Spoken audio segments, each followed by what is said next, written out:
dito.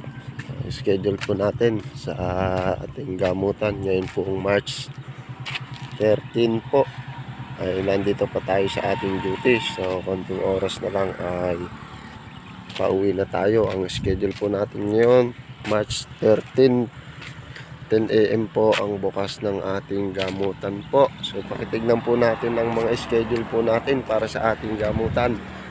At sa mga malalayo ay para hindi sayang po ang pagpunta sa ating gamutan. Nung sa ganun po ay pakitignan na rin po ang bawat oras natin na binababa, mga araw po, para sa malalayo ay hindi nasasayangan ng pagpunta po natin. So pagdating ho sa mga malalayo o pangkalahatan po ay mas mainam na rin po na magdala tayo ng dalawang kumot, damit, medyas, sambra na ating gagamitin at mga pamunas na kung sakali man po ay kailanganin natin ay hindi na ho tayo uuwi, lalo na ho kung kayo pa ay nanggaling sa malayo. So all around po ang ating gamutan, spiritual at material na mga sakit po ay available po sa atin,